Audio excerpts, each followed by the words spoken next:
Melayani pada malam hari ini dan pelayanan besok di GRI Samarinda. Sekali lagi saya sangat bersyukur bisa melihat pelayanan di tempat ini. Tadi jam 6 saya sudah keluar lihat-lihat di depan melihat saya kira anugerah Tuhan besar buat Bapak Ibu di dalam konteks pelayanan di GRI Samarinda saat ini. Saya mau mengajak kita hari ini untuk memikirkan bagaimana Bapak Ibu dan saya hidup sebagai seorang Kristen, sebagai orang yang mengikuti Tuhan kita. Dan ketika Bapak Ibu dan saya melihat di dalam Alkitab, menjadi pengikut Kristus sebenarnya bukan hanya berbicara mengenai apa yang tampak di luar, tetapi apa yang tampak di luar itu digerakkan oleh kekuatan yang besar yang bersumber dari dalam hati. Mari kita lihat di dalam Injil Yohanes pasal yang ke-21. Mari kita buka Alkitab kita, Injil Yohanes pasal yang ke-21. Kita baca bergantian ayat yang ke-15 sampai dengan ayatnya yang ke-19.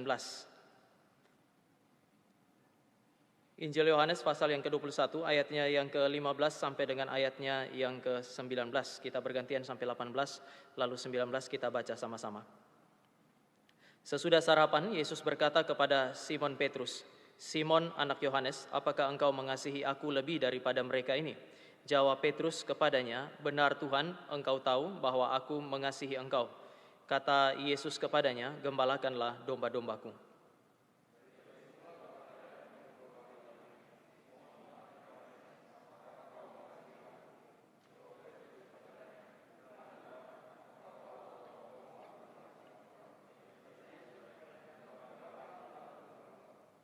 Kata Yesus kepadanya untuk ketiga kalinya, "Simon anak Yohanes, apakah engkau mengasihi aku?" Maka sedih hati Petrus karena Yesus berkata untuk ketiga kalinya, "Apakah engkau mengasihi aku?" Dan ia berkata kepadanya, "Tuhan, engkau tahu segala sesuatu, engkau tahu bahwa aku mengasihi engkau." Kata Yesus kepadanya, "Gembalakanlah domba-dombaku."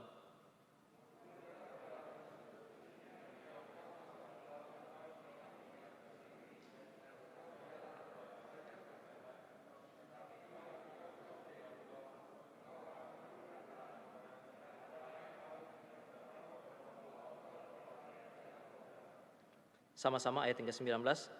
Dan hal ini dikatakannya untuk menyatakan bagaimana Petrus akan mati dan memuliakan Allah. Sesudah mengatakan demikian, ia berkata kepada Petrus, "Ikutlah aku." Mari kita berdoa. Bapa, kami bersyukur kepadamu untuk anugerah yang kau berikan kepada kami.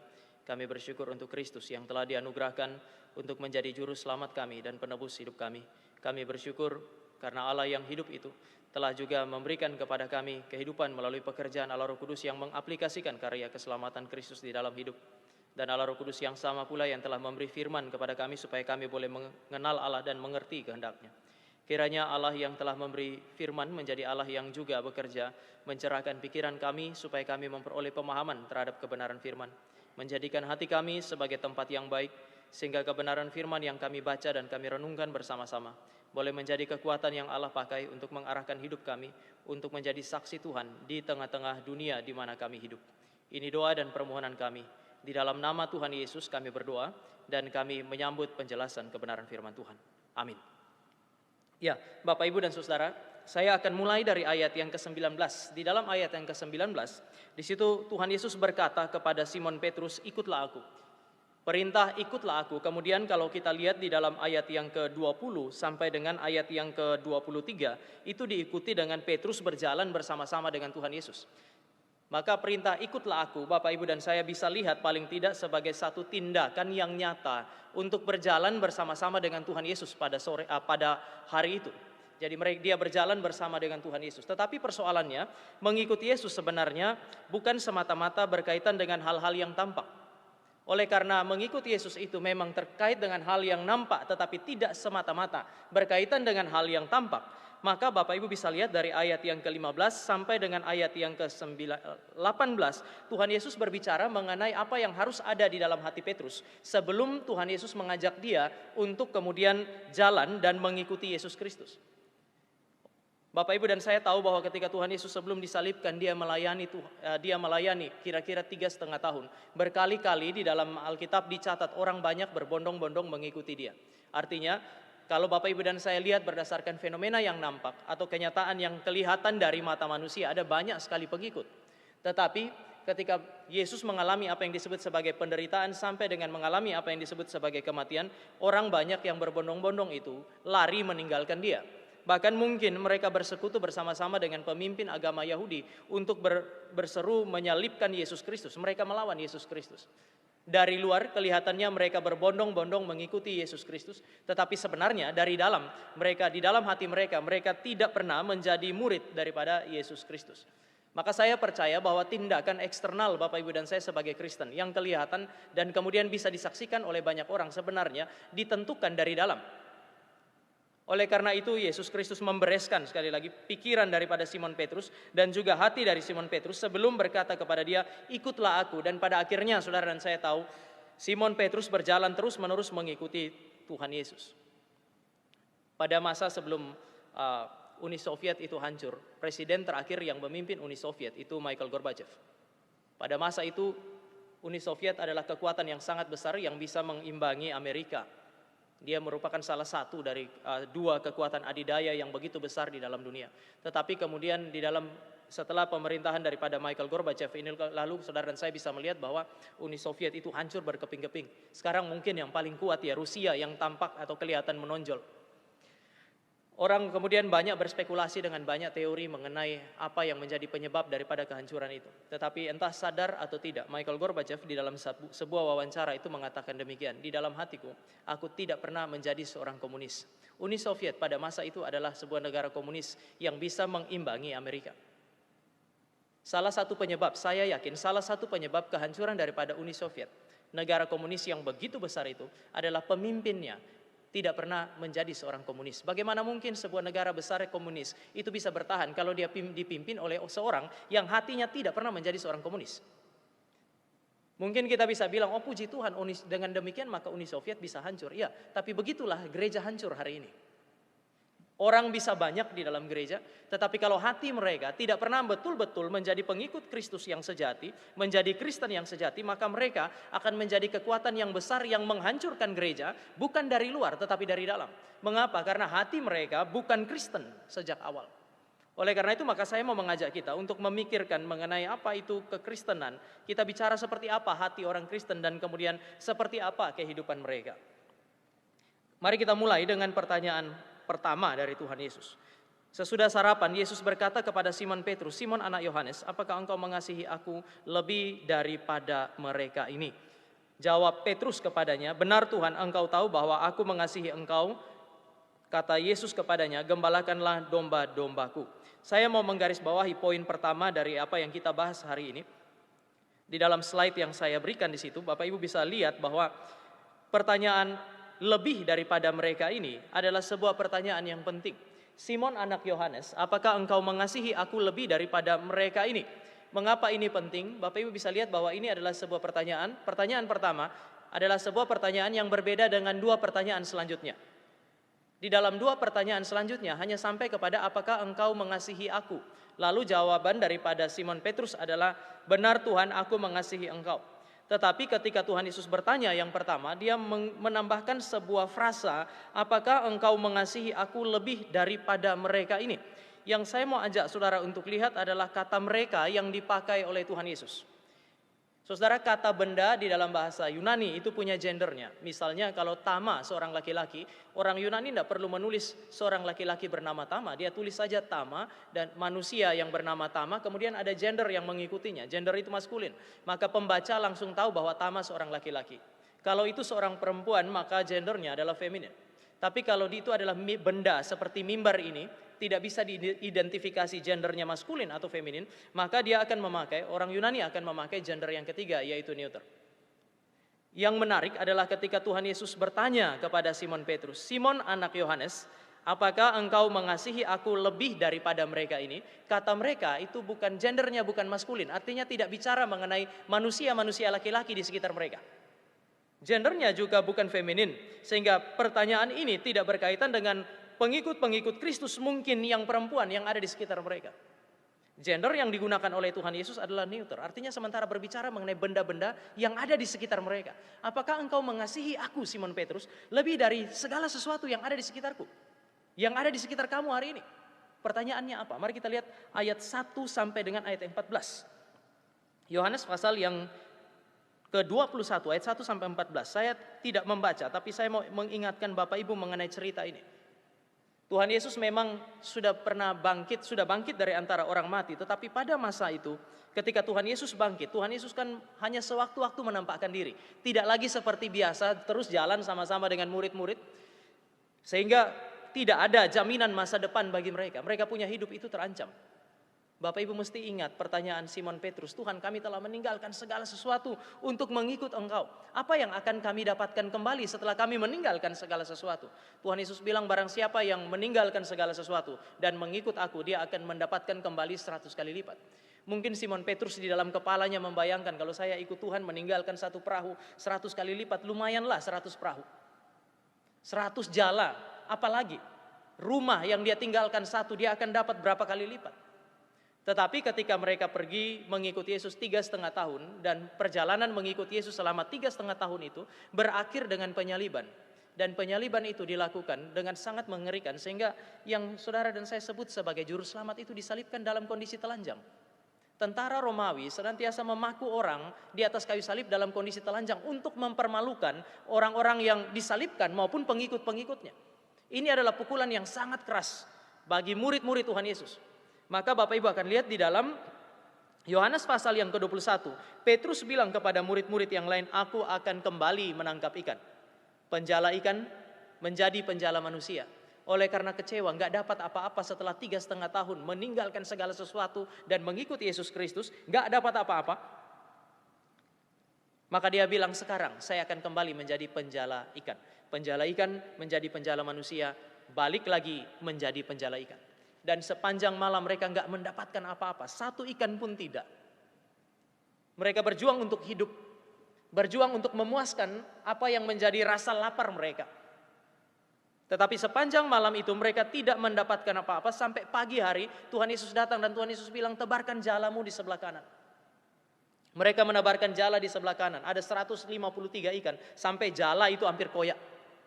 Mereka tarik sampai ke darat. Waktu mereka sampai ke darat, Tuhan Yesus tidak mulai dengan bilang, bawa ikan itu supaya kamu bakar dan kamu makan. Tidak.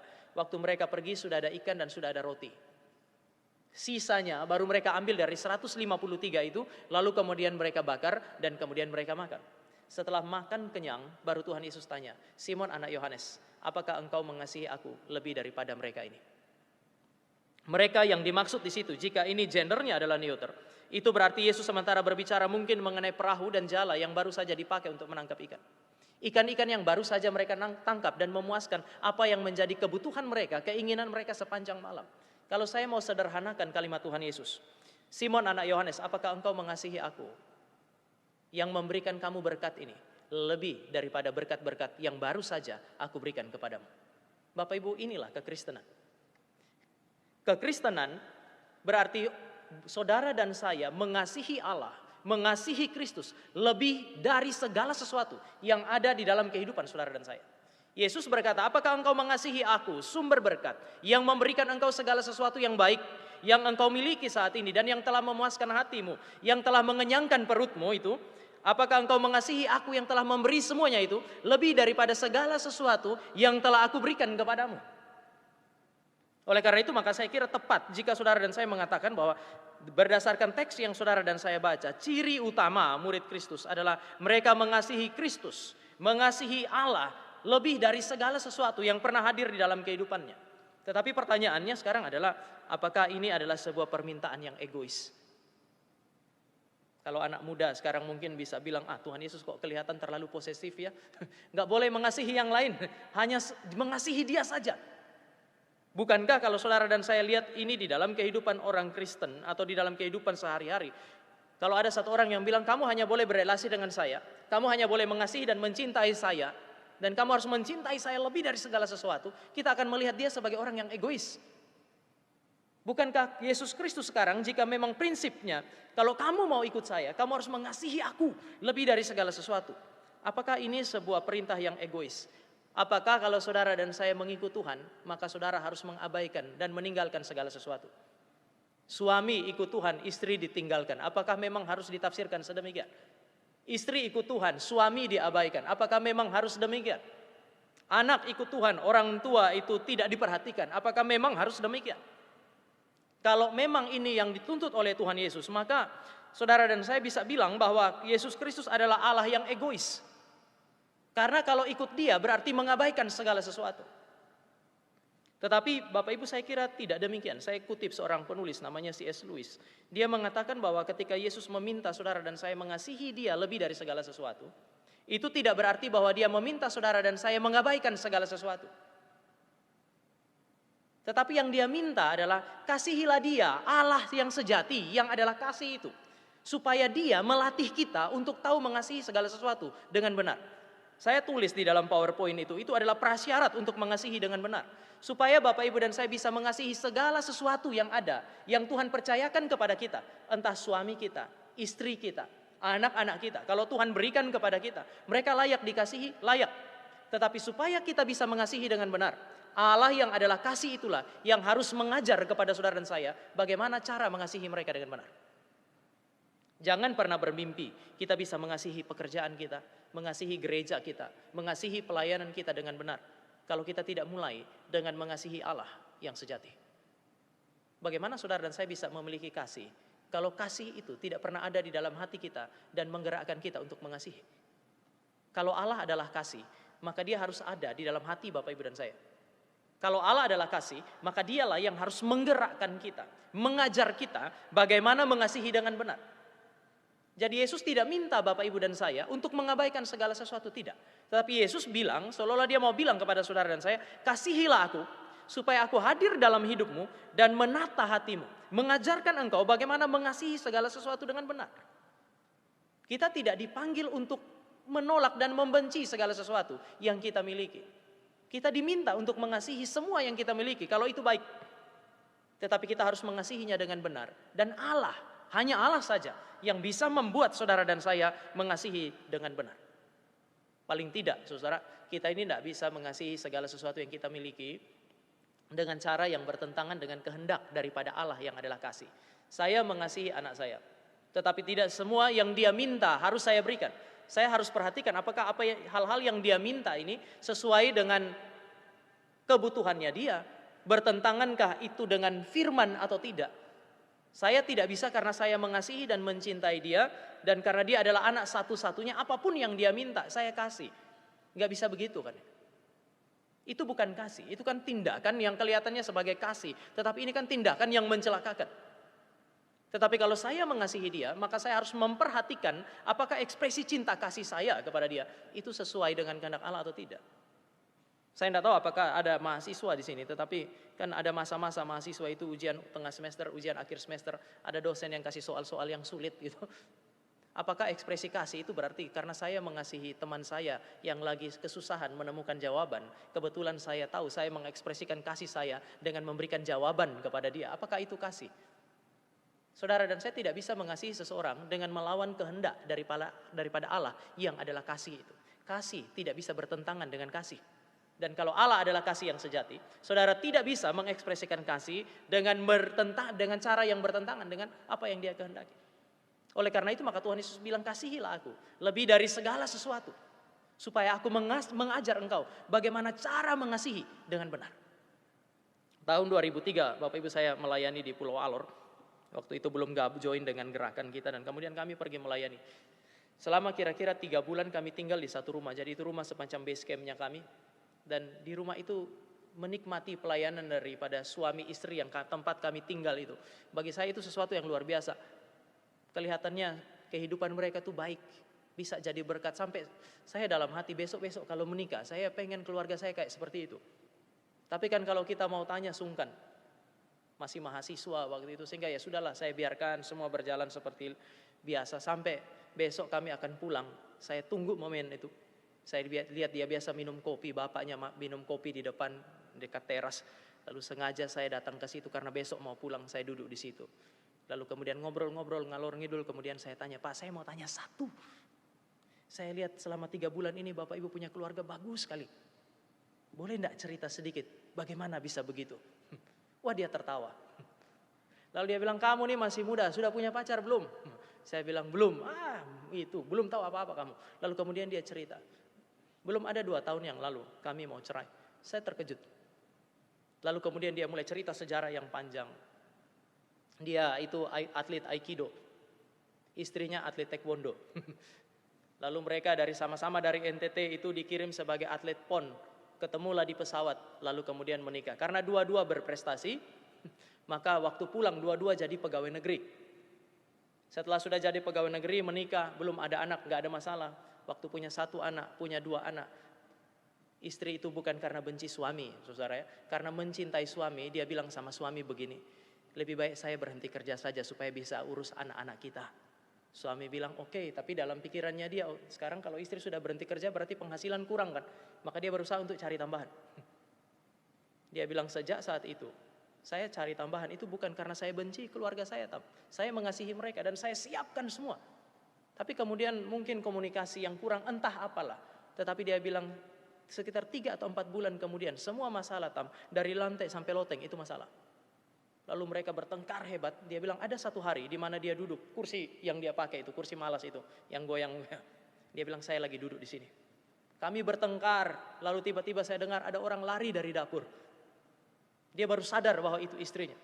Dan terlambat, saudara. Begitu dia bangun, istrinya atlet Taekwondo. Bapak ibu kalau punya, bapak-bapak punya istri atlet agak sedikit hati-hati nih. Begitu dia berdiri, istrinya loncat dari dapur lalu 1 tendangan tuh. Keluar dia. Dia bilang antara dia setengah sadar dan tidak sadar di teras itu. Tetangga mau datang bantu dia. Istrinya bilang, kalau kamu pegang dia, kamu yang saya tendang.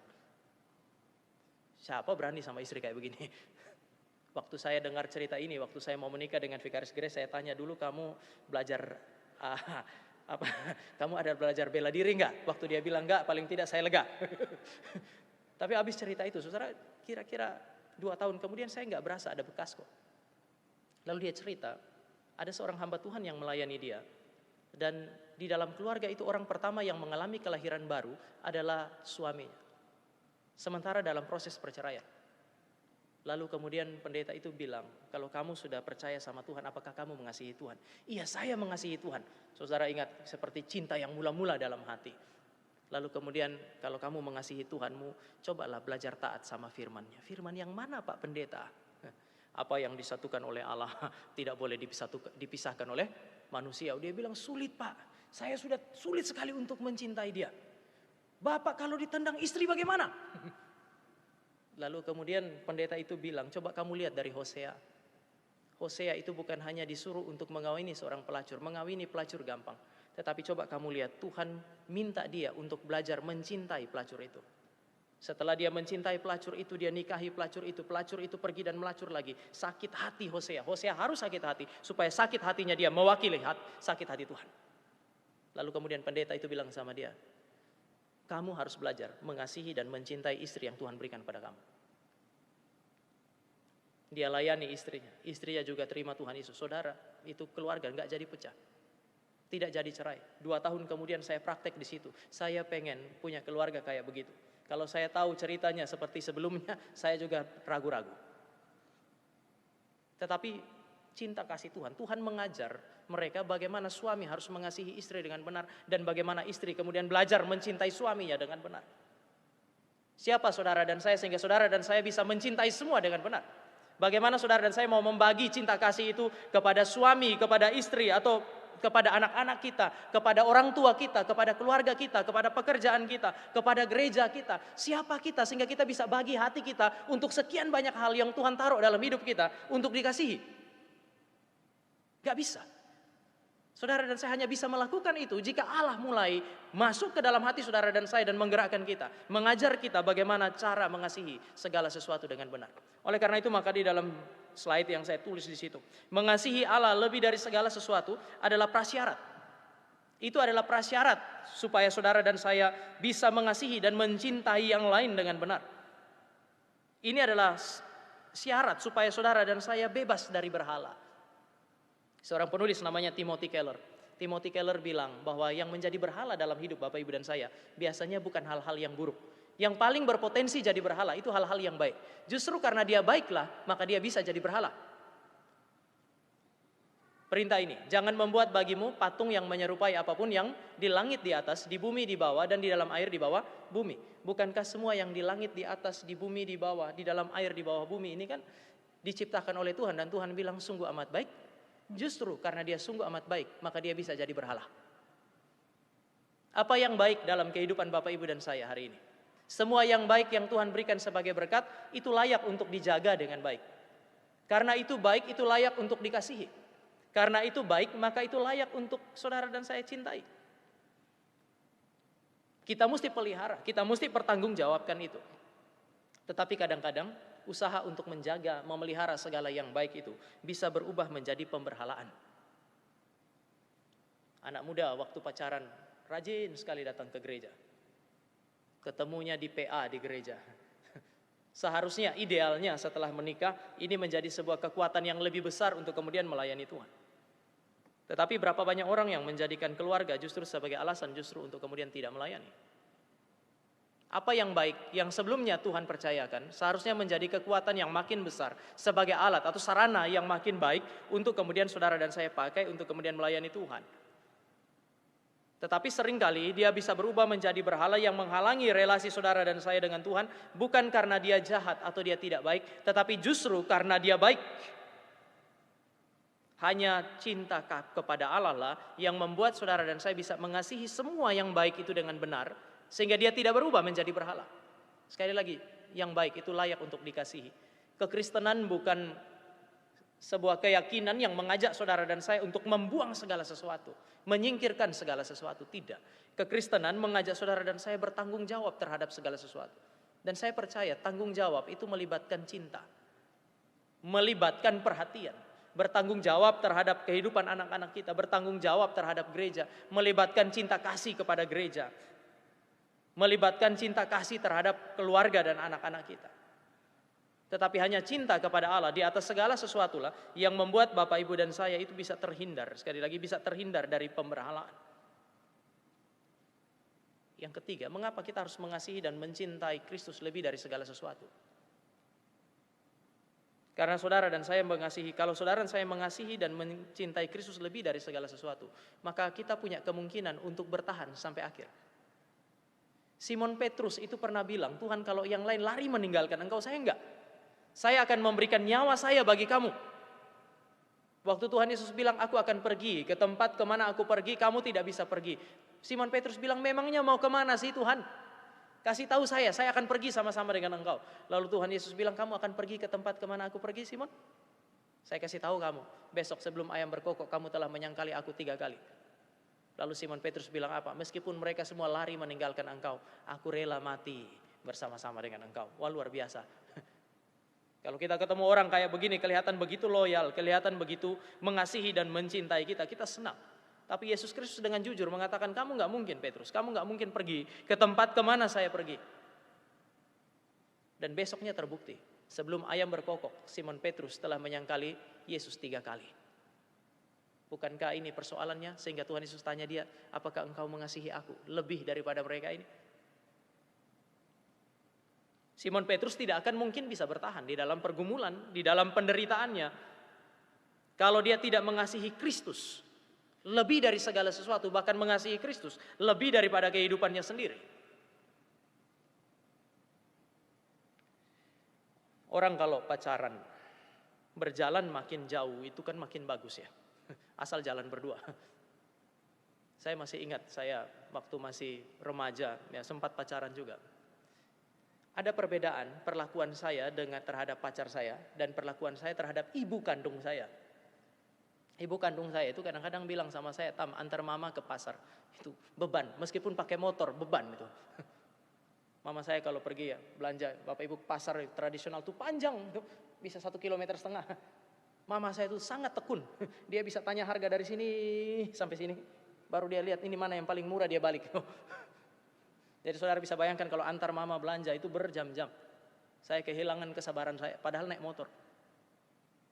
Tama antar mama lah, pakai motor. Enggak lah, saya minta adik saya yang nomor 2 antar. Dia yang paling sering antar mama saya. Tapi waktu di Kupang ada KKR, waktu itu pendeta Ade Manuhutu, dia pergi KKR 3 hari. Lalu kemudian saudara, ini lapangan, ini rumah saya, ini rumah pacar saya. Jadi rumah saya kalau di barat maka dia punya di timur. Jalan dari sini ke lapangan itu kira-kira 6 kilo. Dari lapangan ke rumah pacar saya itu kira-kira 5 kilo, 11 kilo. Saya masih ingat waktu itu entah kenapa saya sulit sekali pakai motor saya. Lalu pacar saya waktu saya belum mau bilang bertobat sih belum. Tapi pacar saya waktu itu orang yang kenal Tuhan lah. Dia bilang sama saya, "Tam, mau nggak pergi KKR?" Ya tentu mau dong. Jalan dengan orang kampung dari rumah saya 6 kilo menuju ke lapangan. Selesai KKR kira-kira jam 9, setengah 10 malam. Karena saya seorang cowok yang baik itu, saya antar dia jalan kaki ke tempatnya dia. 11 kilo dong. Setelah itu saya balik. Semua orang sudah tidur, Bapak Ibu, masih ada saya jalan 11 kilo menuju ke rumah. Besok pagi bangun itu pinggang sampai betis sakit semua. Tapi siang besoknya lagi waktu dia tanya, "Tam, pergi KKR enggak?" Pergi lagi meskipun jalan kaki. 3 hari berarti saya jalan 66 kilo. Makin jauh, makin bagus. Coba kalau mama saya yang bilang, "Ayo antar mama ke pasar 66 kilo dalam 3 hari." Enggak mungkin meskipun pakai motor. Apa yang membedakan perlakuan saya terhadap ibu kandung saya dengan orang yang saya sebut tadi sebagai pacar saya? Hari ini anak muda bilang itu cinta kan ya. Apa yang menjadi persoalan di dalam kehidupan Bapak Ibu dan saya ketika Bapak Ibu dan saya mengikut Tuhan? Tidak mungkin itu, ikut Tuhan lalu semua berjalan mulus kan ya. Tidak mungkin Bapak Ibu dan saya mengambil keputusan untuk menjadi Kristen, lalu kemudian memberi diri untuk melayani Tuhan. Menjadi Kristen saja pun sudah sulit, apalagi ketika saudara dan saya memutuskan untuk mulai memberi diri kita dan kemudian melayani Tuhan. Ada terlalu banyak kesulitan di situ. Apa yang memungkinkan saudara dan saya bertahan?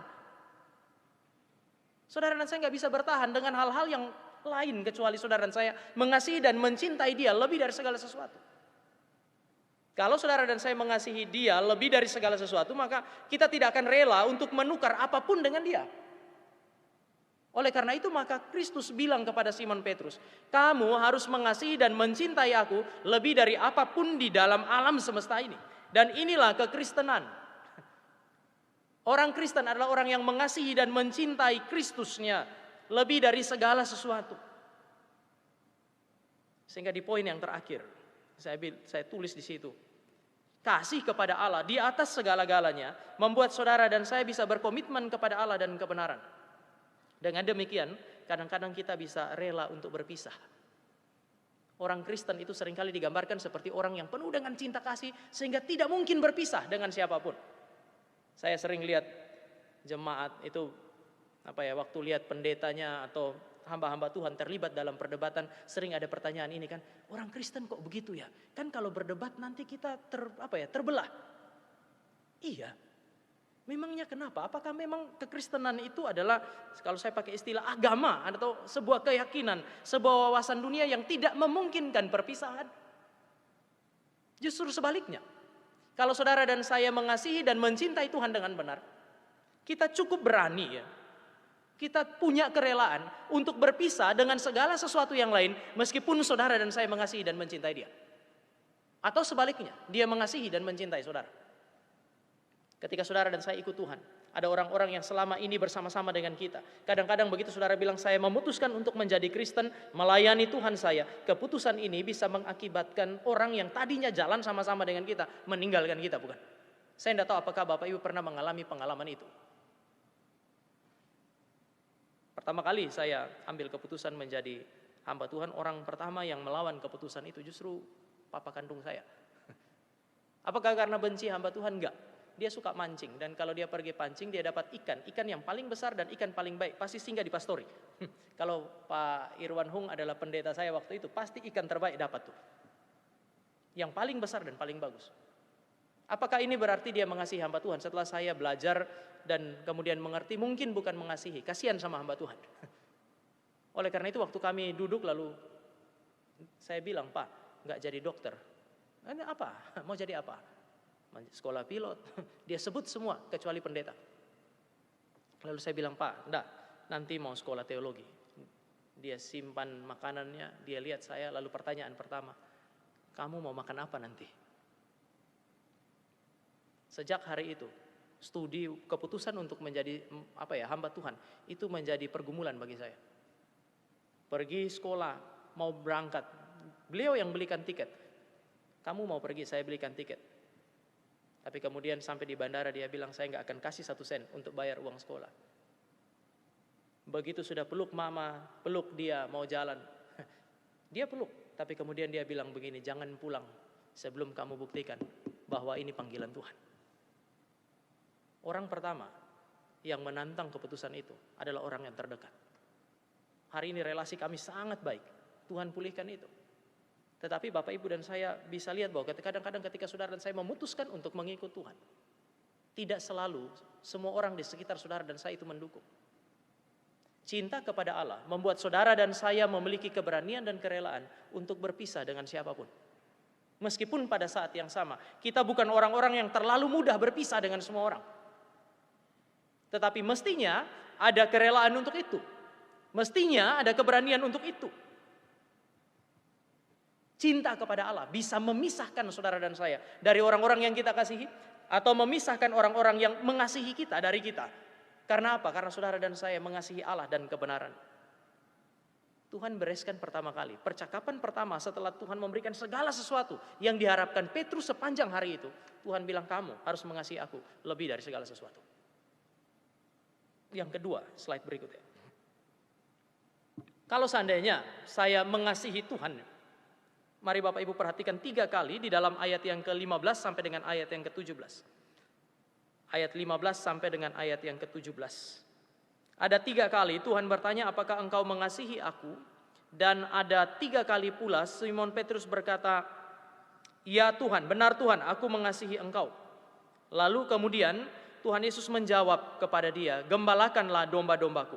Yang saya mau garis bawahi malam hari ini adalah frasa, gembalakanlah domba-dombaku. Tuhan Yesus bilang kepada Simon Petrus, gembalakanlah domba-dombaku. Kita ingat dalam bacaan ini, pada pertanyaan yang ketiga, Simon Petrus itu mau menangis. Bahkan kalau saya bilang mau menangis, kalau saudara saya baca di sini, ya sudah menangis gitu. Simon Petrus sedih, menangis mungkin, oleh karena Tuhan Yesus bertanya kepada dia 3 kali, apakah engkau mengasihi aku? Mungkin pertanyaan ini mengingatkan Simon Petrus pada 3 kali penyangkalannya.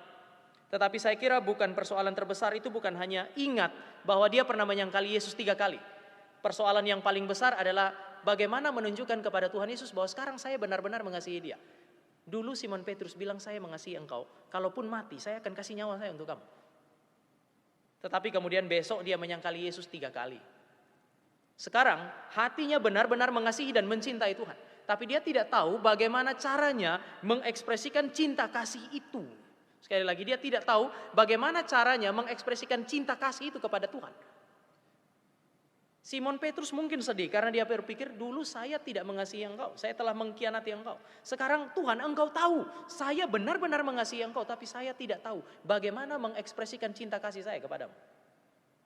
Dan saudara dan saya bersyukur bahwa Kristus kita, sang kepala gereja itu adalah seorang pribadi yang sangat mencintai umatnya. Sehingga ketika Petrus tidak tahu bagaimana harus mengekspresikan cinta kasih, Tuhan Yesus mengajar kepada dia, gembalakanlah domba-dombaku.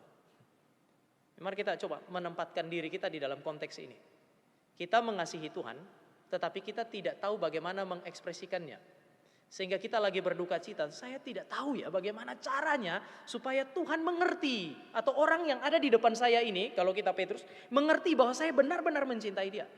Lalu orang yang berdiri di depan itu kasih tahu, Simon Petrus, engkau mengasihi aku, gembalakanlah domba-dombaku. Apa yang diperintahkan oleh Tuhan Yesus itu bukan melakukan hal-hal yang terlalu spektakuler. Kadang-kadang kita mau mengekspresikan cinta kasih kita melalui tindakan-tindakan yang spektakuler. Tetapi nyatanya tidak. Perintah yang diberikan Tuhan Yesus kepada Simon Petrus sangat sederhana. Gembalakanlah domba-dombaku. Semua orang yang mengasihi dan mencintai Tuhannya pasti memberi diri untuk melayani Tuhannya. Saya percaya bahwa tidak ada orang Kristen sejati yang tidak melayani Tuhan. Meskipun tentu kita juga mesti berhati-hati bahwa tidak semua yang melayani Tuhan adalah Kristen yang sejati. Sekali lagi, tidak semua yang melayani Tuhan adalah Kristen yang sejati. Tetapi semua Kristen yang sejati, yang mengasihi Tuhannya, pasti memberi dirinya untuk kemudian melayani Tuhannya. Ya, sebelum Bapak Ibu dan saya maju lebih jauh, mungkin kita perlu tanyakan ini kepada diri kita masing-masing. Di dalam konteks pelayanan di dalam Geri Samarinda ini. Apakah saudara dan saya saudara benar-benar memberi hati kepada Tuhan dan mengasihi Dia? Kalau seandainya iya, saudara benar, saya mengasihi Tuhan saya. Pertanyaan selanjutnya, di mana tempat saudara melayani? Siapa yang telah saudara layani? Apakah kita percaya bahwa kita benar-benar mengasihi Tuhan? Saudara, yang namanya pelayanan atau cinta kepada Tuhan yang diekspresikan melalui pelayanan pasti berkaitan dengan manusia.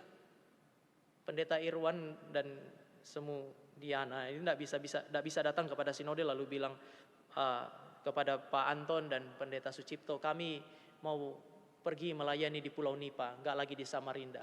Lalu kemudian sinode akan tanya, berapa orang Kristen di Pulau Nipa? Nggak ada.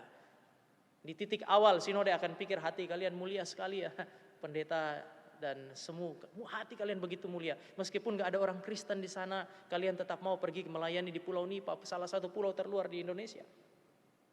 Lalu pertanyaan berikut, kalau begitu ada berapa orang non-Kristen di sana? Juga nggak ada. Jadi itu pulau kosong. Kami mau pergi dan mempermuliakan Tuhan di pulau kosong itu. Saya mau tanya, sinode izinkan nggak? Nggak mungkin. Karena yang namanya pelayanan berurusan dengan manusia.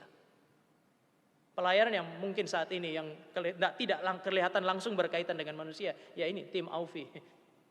Kelihatannya berhadapan dengan mesin di situ, berhadapan dengan komputer. Tetapi untuk apa? Untuk memungkinkan manusia mendapatkan pelayanan yang lebih baik. Di dalam dunia ini ketika saudara dan saya mengasihi Allah, Allah akan memanggil saudara dan saya untuk melayani Dia. Dan ketika saudara dan saya melayani Dia, berarti saudara dan saya terlibat di dalam pelayanan-pelayanan terhadap sesama kita. Oleh karena itu maka Tuhan Yesus bilang, gembalakanlah domba-dombaku. Sekali lagi, tidak mungkin ada orang Kristen sejati yang tidak memberi dirinya untuk melayani Tuhan. Meskipun tidak semua yang melayani Tuhan adalah Kristen yang sejati. Kadang-kadang kita pikir, tapi saya gagal, saya takut gagal, atau saya orang yang gagal. Orang Kristen itu bukan orang yang gak pernah gagal kan. Petrus ini orang yang jelas-jelas gagal. Dia pernah gagal dan Tuhan panggil dia dan kemudian ajak dia untuk melayani umat Allah. Salah satu persoalan di dalam gereja adalah kegagalan memang. Kalau saya menjadi seorang hamba Tuhan dan saya pernah gagal, maka ketika Tuhan menggerakkan saya untuk masuk ke dalam sebuah konteks pelayanan yang baru, bayang-bayang kegagalan itu seringkali mengikuti saya sehingga saya sulit sekali untuk keluar dan melayani Tuhan. Sebaliknya orang lain di luar saya yang pernah gagal ini, ketika melihat saya bangkit untuk melayani, biasanya yang mereka ingat yang mana? Dulu kan dia pernah gagal di sini, di sana. Dulu pernah dipercayakan pelayanan dan dia tidak bisa melakukan apa-apa. Penilaian seperti ini pada akhirnya membuat orang-orang yang gagal itu terus terpuruk di dalam kegagalan mereka dan tidak bisa berbuat apa-apa. Kenapa? Karena dia melihat dirinya sebagai orang yang gagal, seolah-olah nggak ada kesempatan bagi orang yang gagal untuk bisa melayani Tuhan. Sementara orang Kristen lain di sekitarnya juga melihat dia sebagai orang yang gagal dan gagal pula memberi kesempatan bagi dia untuk bangkit dan melayani Tuhan. Mari saudara dan saya belajar dari Kristus sang kepala gereja itu. Petrus ini orang yang gagal, 3 kali menyangkali dia. 3 kali menyangkali dia dan 3 kali pula dia panggil Simon Petrus untuk memberi diri dan melayani dia. Saya percaya bahwa kekristenan itu bukan orang yang tidak pernah gagal. Pernahkah Bapak Ibu dan saya mengalami kegagalan di dalam pelayanan-pelayanan kita? Ya, kegagalan dalam aspek yang mungkin kelihatan bagi orang lain atau bahkan mungkin dari saudara dan saya secara personal di dalam hati. Kadang-kadang kan hamba Tuhan juga bisa gitu. Kita habis persiapan dari malam, pagi, waktu mau khotbah tuh, waktu keluar dari rumah, rasanya sudah siap benar. Begitu sampai di atas mimbar, waktu khotbah kita sudah bisa rasa kan, rasanya kok gak kayak yang tadi disiapin. Meskipun itu sudah tulis tuh. Saya tidak tahu, tapi saya kira hampir semua hamba Tuhan pernah mengalami perasaan itu. Dari rumah tuh rasanya sudah siap, kita sudah berdoa, persiapan sudah matang. Sampai di atas mimbar begitu kita khotbahkan, kita sendiri rasa bahwa kayaknya enggak kayak begitu. Tidak seperti yang diharapkan. Lalu kemudian waktu masuk kepada ibadah yang kedua, persiapan lebih keras lagi supaya ibadah kedua lebih baik. Belum tentu loh. Dan hari itu kadang-kadang kita pulang, lalu kemudian pikir-pikir sudah capek baca, sudah capek susun khotbah, rasanya sudah baik. Kemudian kenapa kok waktu berkhotbah itu tidak seperti yang diharapkan? Sampai derajat tertentu, Seorang hamba Tuhan bisa merasa bahwa dia gagal. Apakah kemudian dia harus berhenti? Dan kalau begitu mulai hari ini saya nggak usah khotbah lagi lah. Saya nggak usah lagi menyampaikan firman Tuhan. Saya kira tidak bisa begitu. Kenapa? Karena kekristenan bukan berbicara mengenai orang-orang yang nggak pernah gagal. Kekristenan itu berbicara mengenai orang-orang yang dibangkitkan oleh Allah untuk kembali melayani Dia dan umatnya. Kalau saudara dan saya mengasihi Tuhan dan berjumpa dengan Tuhan, mengasihi Dia, maka Dia akan lebih besar daripada kegagalan kita, bukan? Dia lebih besar daripada ketidakmampuan saudara dan saya, sehingga seharusnya kita bisa memberi diri kita untuk kemudian melayani Dia. Pertanyaan yang berikut adalah di dalam slide itu, apa itu pelayanan sebenarnya? Saya harus melayani Dia, tapi pertanyaannya adalah apa itu pelayanan? Kalau kita mau lihat berdasarkan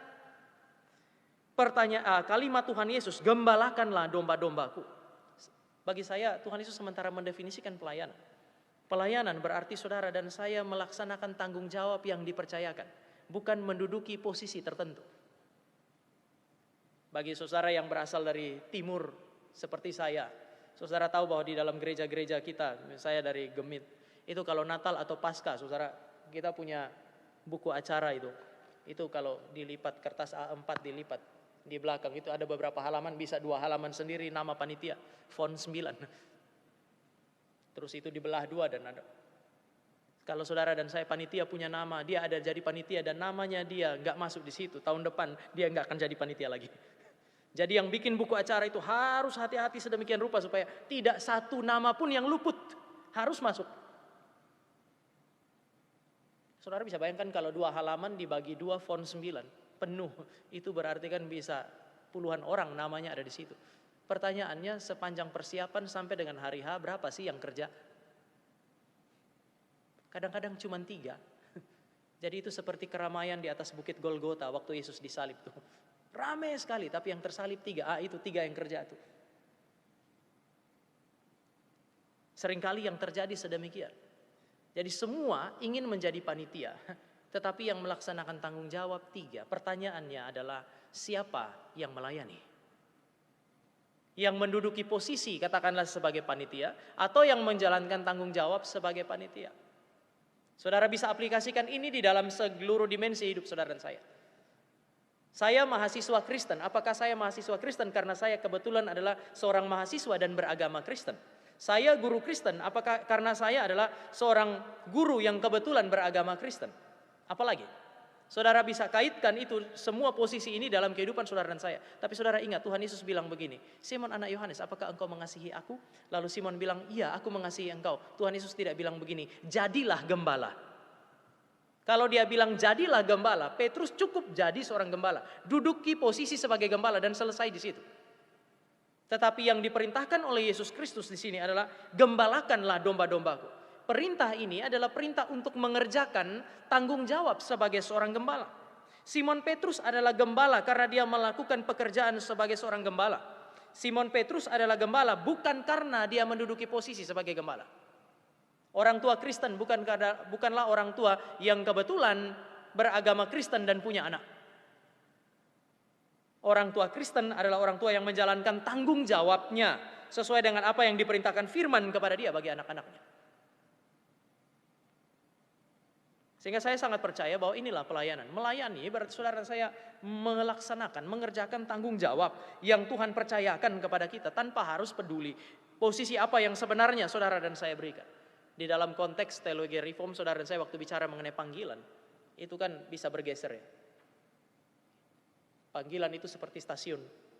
Hari ini kalau stasiun kereta lah ya, saya tidak tahu tapi katakanlah di Depok itu ada beberapa stasiun kereta. Hari ini saya di stasiun A, mungkin besok di stasiun B, lusa di stasiun C. Pernah ada pertanyaan, kalau pengusaha jadi pendeta mulia enggak? Bapak Ibu saya enggak sendirian kan ya. Pengusaha jadi pendeta mulia enggak? Pendeta jadi pengusaha? Mana lebih mulia? Pengusaha jadi pendeta, pendeta jadi pengusaha. Biasanya kalau ada pengusaha memutuskan jadi pendeta otomatis mulia. Sementara ada pendeta jadi pengusaha otomatis tidak mulia. Saudara, kalau pengusaha jadi pendeta padahal Tuhan tidak pernah panggil dia jadi pendeta, ini bukan pekerjaan yang mulia. Kalau memang Tuhan minta dia bergeser dari posisi sebagai seorang pengusaha menjadi pendeta dan dia bergeser, ini mulia. Sebaliknya, ada masa mungkin seorang hamba Tuhan itu melayani, lalu sampai di satu titik mungkin dia sadar bahwa itu bukan posisi yang seharusnya. Dia tinggalkan posisi itu, menuju kepada posisi yang seharusnya. Bagi saya, saudara, saya harus memahami itu sebagai penggenapan kehendak Tuhan. Karena ini bukan masalah posisi, tetapi melakukan tanggung jawab yang seharusnya. Persoalan yang terbesar adalah setelah saudara saya menjadi Kristen, Tuhan tuh kasih banyak sekali tanggung jawab. Satu manusia biasanya mengerjakan beberapa tanggung jawab. Seorang pendeta di rumah dia di gereja dia pendeta, di rumah dia suami dan papa mungkin. Mungkin dia pergi dan kemudian dia harus mengajar, dia harus punya tanggung jawab yang lain. Dan semua itu kalau memang Tuhan percayakan, dia harus memberi yang paling baik di situ. Ketika Tuhan mempercayakan kepada Bapak Ibu dan Bapak Ibu gereja ini dan kemudian dilepas dari seluruh pekerjaan, Tuhan mempercayakan gereja ini sebagai tempat atau rumah di mana saudara bertumbuh secara spiritual, melayani bersama-sama. Apa sih pelayanan yang dipercayakan kepada Bapak Ibu untuk Bapak Ibu kerjakan? Ketika Kristus berbicara dengan Yesus Kristus berbicara dengan Simon Petrus, sebelum dia bilang ikutlah aku, dia memberi peringatan yang serius kepada Simon Petrus. Mengikut aku berarti melayani aku.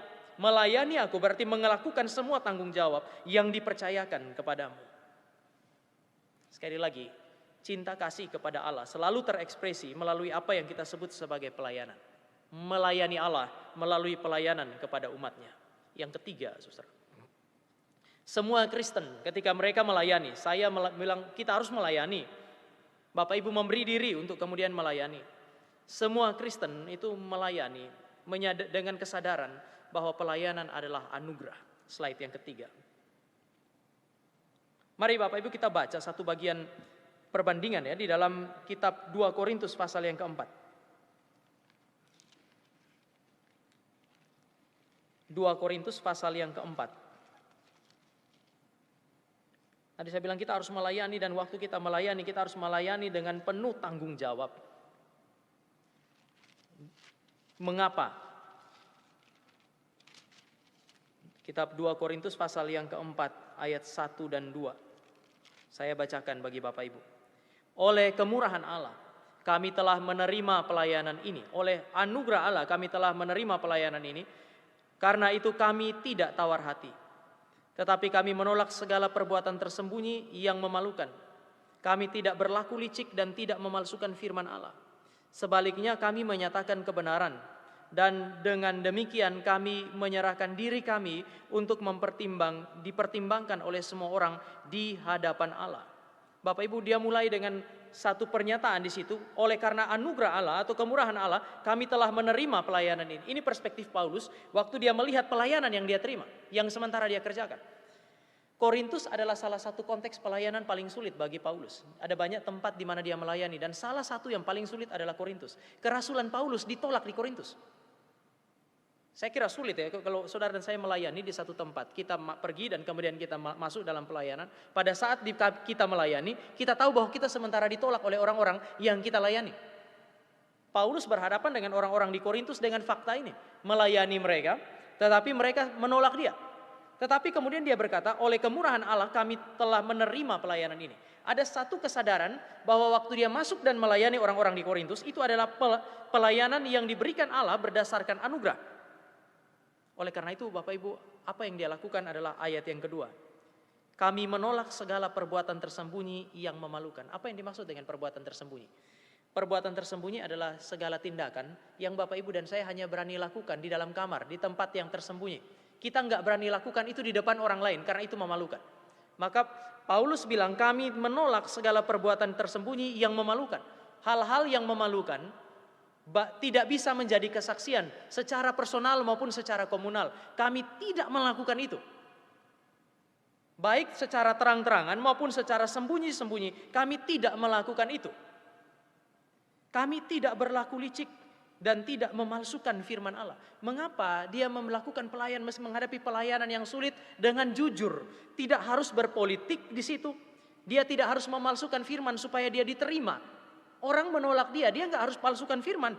Dia tetap memberitakan firman apa adanya, sehingga pada akhirnya mungkin sebagian jemaat tetap menolak dia.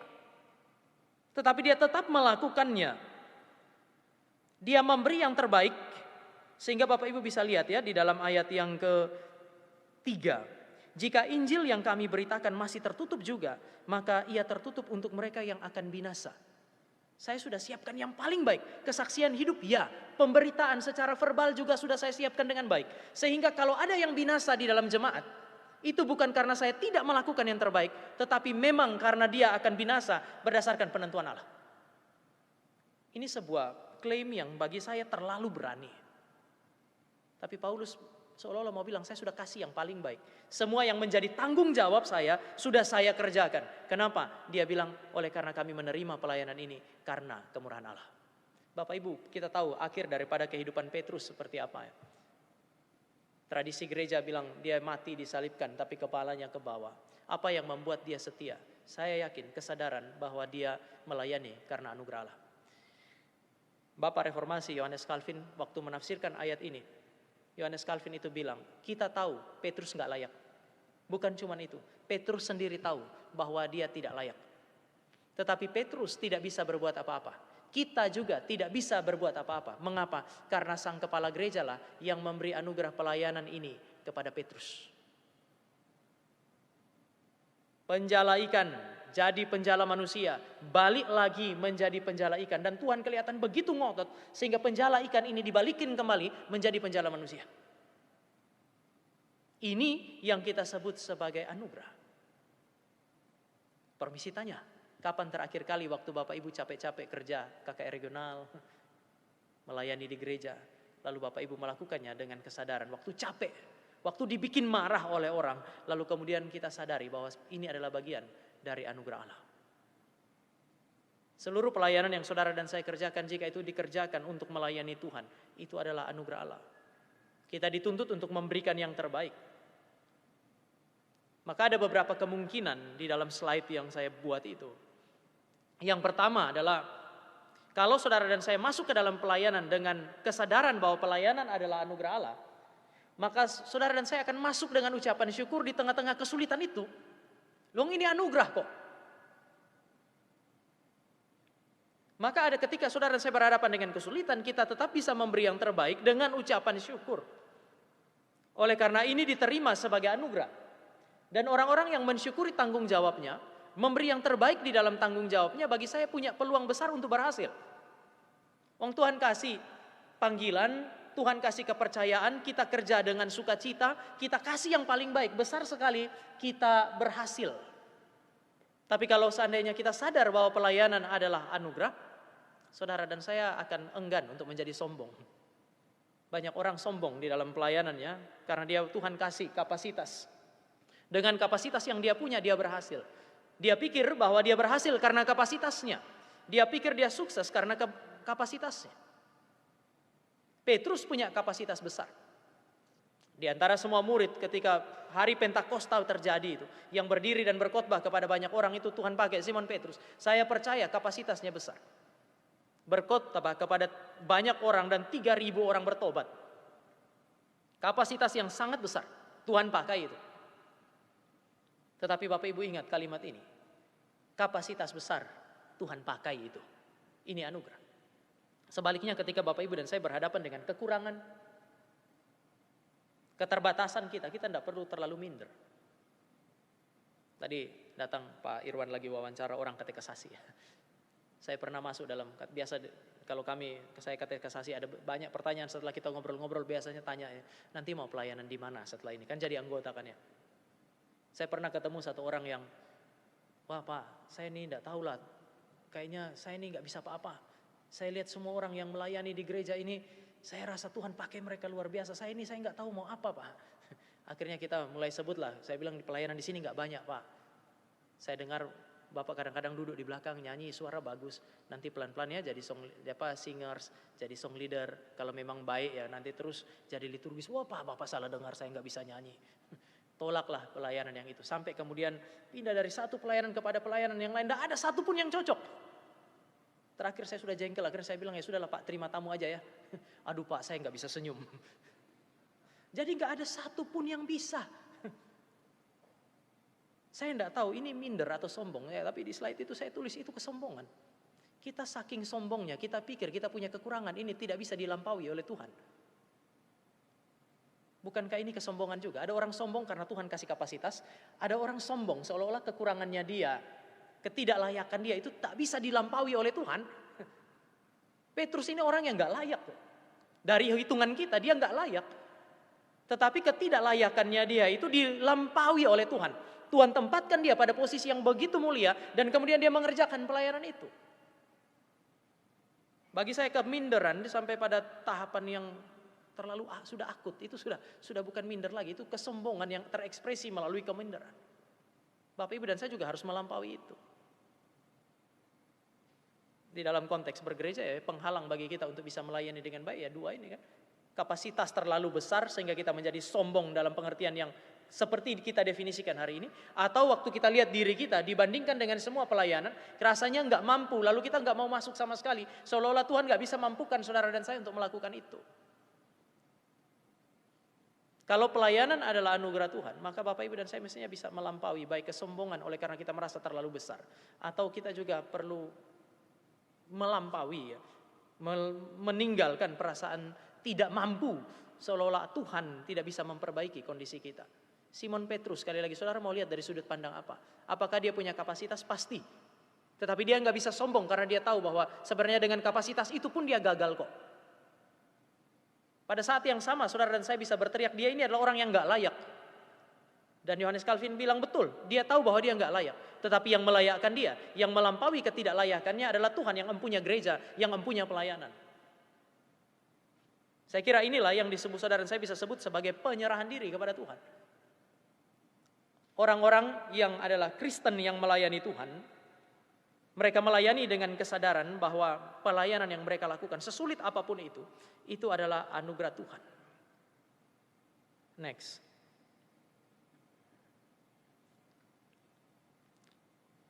Tuhan Yesus bicara di dalam ayat yang ke-19. Ayat 18. Aku berkata kepadamu, sesungguhnya ketika engkau masih muda, engkau mengikat pinggangmu sendiri dan engkau berjalan kemana saja kau kehendaki.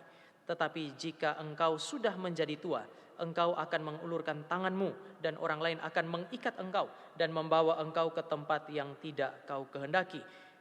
Yohanes kemudian menginterpretasi itu di dalam ayat yang ke-19.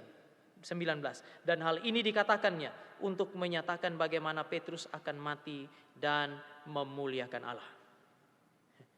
Sudah lolos dari mengikut Tuhan, Tuhan balikin dia kepada posisi sebagaimana Tuhan mau. Dan sekarang Bapak Ibu dan saya lihat ternyata untuk mengikut Tuhan, Petrus harus bayar harga yang terlalu mahal. Akan ada masa di mana orang mengikat tanganmu membawa engkau ke tempat yang tidak engkau kehendaki. Pada masa itu yang dimaksud dengan mengikat tangan itu berarti tangan diikat pada patibulum. Kalau Bapak Ibu punya lihat salib itu. Salib ada yang vertikal lalu ada yang horizontal. Yang horizontal inilah yang disebut sebagai patibulum. Jadi waktu orang pergi disalibkan, dia punya tangan memang diikat di patibulum itu. Waktu bilang memikul salib, berarti dia punya tangan diikat di patibulum dan dia jalan dengan memikul patibulum itu. Dia tidak harus pikul seluruh kayu salib itu. Tetapi kalau orang terikat tangannya di patibulum, berarti dia punya kebebasan sudah nggak ada lagi. Dia sudah tidak bisa merencanakan masa depannya. Satu-satunya kepastian bagi dia adalah kematian. Sehingga kalau Bapak Ibu dan saya mau menafsirkan ayat yang ke-18 dan ayat 19, ini harga yang terlalu mahal yang diberikan yang dituntut oleh Tuhan dari Simon Petrus. Kamu punya tangan akan diikat, lalu kamu akan mati. Dua hal yang sangat esensial. Pertama, mengikut Tuhan berarti menyerahkan kebebasan kita kepada Dia. Yang berikut, ketika saudara dan saya mengikut Tuhan, bahkan hidup pun Dia tuntut dari kita. Saya sangat percaya bahwa Tuhan kita ini jujur. Kalau saudara lihat slide ini ya. Panggilan Allah adalah panggilan yang jujur. Tuhan pernah bilang kalau kamu mau bangun menara duduk hitung dulu. Uang cukup enggak? Kalau kamu adalah raja dan kamu mau berperang hitung. Apakah dengan 1.000 orang kamu bisa mengalahkan 10.000 orang? Waktu dia panggil orang untuk ikut dia tidak bilang semua di sini ikutlah aku. Tidak, dia bilang barang siapa yang mau mengikut aku. Mengikut Tuhan itu tidak pernah dipaksa kan ya. Satu kali dalam sebuah pelayanan mahasiswa, kemudian sudah capek-capek PA, lalu kemudian ada satu mahasiswa bilang, kalau saya tidak mau dengar apa yang Anda katakan dan saya mau meninggalkan kekristenan, bagaimana? Saya bilang, ya terserah aja. Tuhan Yesus pun tidak pernah memaksa kamu menjadi Kristen. Alkitab bilang, barang siapa yang mau. Bapak, Ibu, dan saya hari ini pun tidak pernah dipaksa untuk menjadi Kristen. Penginjilan itu bukan kristenisasi, memaksa orang untuk menjadi Kristen, tidak. Penginjilan itu berarti menawarkan hal yang berharga untuk kemudian saudara pilih. Sama ketika Kristus berbicara mengenai pengikut-pengikutnya, dia bilang, barang siapa mau menjadi muridku dan mengikut aku, baru dia bilang, dia harus menyangkal diri dan memikul salib. Ada kebebasan kok. Tuhan tidak memaksa saudara dan saya untuk harus jadi Kristen hari ini. Tetapi kalau saudara dan saya bilang, saya mau menjadi Kristen, artinya mau menjadi pengikut Kristus, baru kemudian dia bilang menyangkal diri dan memikul salib. Dua ini terimplikasi di dalam ayat 18 dan ayat 19. Patibulum, tangan yang terikat di patibulum itu berbicara mengenai orang yang mengalami apa yang disebut sebagai penyangkalan diri. Menyerahkan kebebasannya kepada Tuhan. Saya mau ikut Tuhan, saya dengan bebas menyerahkan kebebasan kepada Tuhan. Itu berarti sekarang saya terikat. Seorang filsuf namanya Immanuel Kant, dia bilang, orang yang paling bebas adalah orang yang berani untuk bisa berkata tidak kepada dirinya. Kalau saya bilang tidak kepada Bapak Ibu, Pendeta Irwan Hung bilang tam A, saya bilang enggak, saya enggak mau A. Kelihatannya ketika saya lakukan itu, saya orang yang paling bebas. Tetapi orang yang paling bebas itu bukan hanya sanggup menolak orang lain. Orang yang paling bebas adalah orang yang menurut Immanuel Kant bisa menolak dirinya sendiri. Waktu dirinya muncul keinginan dari dalam untuk berdosa, dia bisa berkata tidak terhadap keinginan berdosanya. Ini orang yang bebas karena dia tidak diperbudak oleh keinginannya sendiri.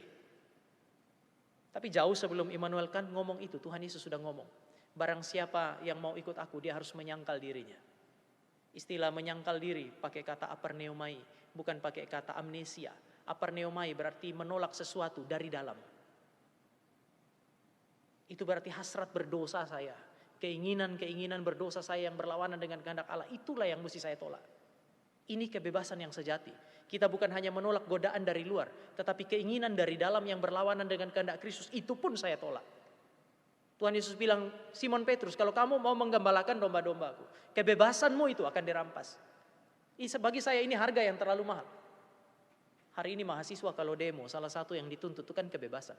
Kenapa? Karena kebebasan itu adalah sesuatu yang sangat berharga. Tetapi di dalam proses mengikut Tuhan, saudara dan saya perlu membayar harga dengan menyerahkan kebebasan kita kepada Tuhan untuk mendapatkan kebebasan yang sejati. Tetapi bukan hanya menyerahkan diri, menyangkali diri, tetapi saudara dan saya dituntut untuk kemudian setia sampai mati. Saya pakai istilah mempersembahkan tubuh. Ini interpretasi Yohanes, penulis Injil Yohanes terhadap perkataan Tuhan Yesus. Menyatakan bagaimana Petrus akan mati dan memuliakan Allah. Ketika dia hidup, dia menyerahkan hidupnya untuk Tuhan. Sehingga kehendaknya dia ditaklukkan kepada kehendak Tuhan. Tetapi ketika dia mati sebagai hamba Tuhan, tubuhnya itu mungkin diperlakukan secara tidak layak. Tetapi dalam kondisi itu pun dia masih mempermuliakan Tuhan. Dalam konteks inilah, Petrus kemudian dikatakan mempermuliakan Tuhannya. Bukankah ini harga yang mahal ya? Petrus berharap melalui pertanyaan ini, Tuhan, kami dapat apa? Kami dapat apa setelah ikut Engkau? Tuhan Yesus bilang, kamu akan dapat 100 kali lipat. 100 kali lipat, dan kenyataannya setelah dia putuskan untuk ikut, Tuhan Yesus bilang, kamu harus menyangkal dirimu dan memikul salibmu. Ternyata ikut Tuhan itu bukan persoalan apa yang saudara dan saya dapatkan, tapi berkaitan dengan apa yang saudara dan saya berikan. Saya mau tutup dengan slide yang berikut. 2 slide berikut terakhir ya. Langsung ke yang berikut ya. Yang terakhir, slide terakhir. Next. Ya. Kalau saudara dan saya lihat di dalam Markus pasal 10, disitulah saya bilang, saya kutip tadi, mendapatkan 100 kali lipat. Tuhan Yesus kan janjinya dapat 100 kali lipat.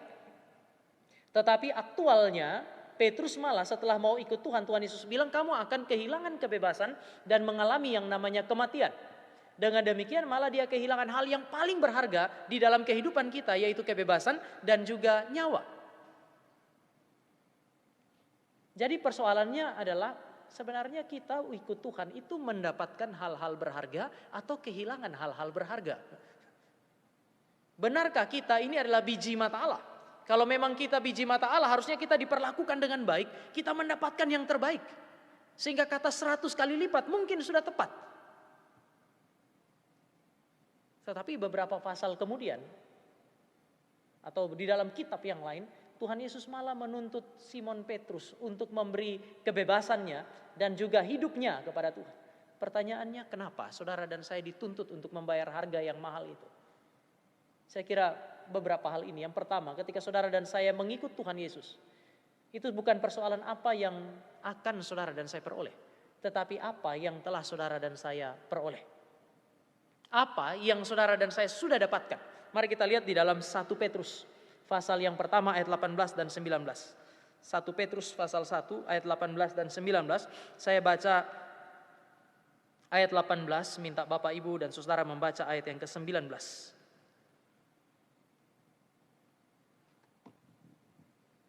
Saya mulai ayat 18.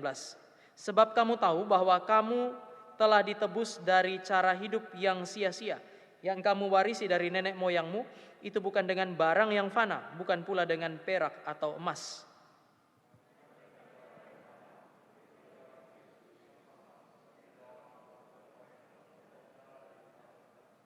Bapak Ibu dan saya bisa lihat di situ, sebelum dia menuntut kita untuk kemudian membayar harga yang mahal di dalam proses mengikut dia. Ayat 18 dan 19 berbicara mengenai apa itu kekristenan. Kekristenan dimulai dengan apa yang telah Allah berikan bagi kehidupan saudara dan saya. Dan sangat mahal. Bukan dengan barang yang fana, bukan pula dengan perak dan emas, melainkan dengan darah yang mahal, yaitu darah Kristus. Bukan persoalan memperoleh apa, saya akan dapat apa. Bukan itu. Saudara sudah mendapatkan sesuatu, baru saudara dan saya bisa ikut Kristus. Dan yang saudara dapatkan untuk bisa mengikut dia, itu sudah terlalu mahal. Sudah tidak bisa ditukar lagi. Yang kedua, mengikut Kristus berarti saudara dan saya kembali pada posisi sebagai gambar Allah yang mulia. Ketika kita melayani Tuhan, nanti saya nggak baca ya Bapak Ibu, tapi Bapak Ibu nanti bisa lihat Matius pasal 13 ayat 39. Melayani Allah, melayani umat Allah itu adalah pelayanan para malaikat yang sekarang dipercayakan kepada orang-orang seperti saudara dan saya. Bukankah ini mengembalikan kita pada posisi yang mulia? Istilah gambar Allah pada intinya kan itu kan berarti orang-orang yang di dalamnya roh Allah berdiam dan roh Allah memimpin mereka untuk melayani. Bukan hanya bicara mengenai keserupaan kan. Gambar Allah itu bicara mengenai orang-orang yang di dalamnya roh Allah berdiam dan roh Allah memimpin mereka untuk melayani. Gambar Allah yang rusak atau kerusakan gambar Allah membuat manusia yang disebut gambar Allah tidak bisa menjalankan fungsi ini. Setelah saudara dan saya diselamatkan melalui pekerjaan Roh Kudus dan juga melalui firman, saudara dan saya digerakkan untuk kembali melayani dia. Bagi saya ini adalah ekspresi dari pemulihan gambar Allah yang rusak. Lalu apa yang lebih berharga daripada ini? Dia bukan hanya menebus, tetapi kemudian dia mengembalikan saudara dan saya pada kondisi yang semula. Maka aneh jika ada orang menyebut dirinya Kristen tetapi enggan untuk memberi dirinya untuk melayani Tuhan. Saya percaya bahwa hati yang mengasihi Allah itu pasti terekspresi dalam kehidupan yang melayani Tuhan. Apakah ada hitung-hitungannya? Ya Tuhan Yesus juga bilang kok, mau bangun menara, hitung baik-baik. Mau perang, hitung baik-baik. Tetapi kalau memang Tuhan mempercayakan sesuatu supaya saudara dan saya kerjakan, ada masa di mana saudara dan saya punya tugas cuma satu, menundukkan diri kepada Dia dan taat. Bukan persoalan apa yang saudara dan saya akan dapatkan, tetapi apa yang telah Dia berikan. Darahnya dan pemulihan gambar Allah yang mulia. Mungkin setiap kali saudara dan saya sekarang mau melakukan pelayanan, ingat, ini adalah pekerjaan para malaikat yang dipercayakan kepada saudara dan saya. Bagi saya sekali lagi ini terlalu mulia untuk dikerjakan. Terlalu mulia untuk diterima oleh orang-orang berdosa seperti saya dan juga seperti Bapak Ibu. Kapan terakhir kali pelayanan itu dilihat sebagai anugerah Tuhan? Kapan terakhir kali ketika Bapak Ibu punya kesempatan untuk di dalam tanda petik bayar harga untuk Tuhan dan Bapak Ibu dan saya melakukannya dengan kesadaran bahwa ini bagian dari panggilan saya sebagai orang Kristen? Kapan terakhir kali saudara dan saya melakukan itu? Mari kita berdoa. Bapa di sorga, kami bersyukur oleh karena pada malam hari ini kami punya satu kesempatan untuk boleh belajar sekali lagi mengenai kehidupan sebagai orang Kristen.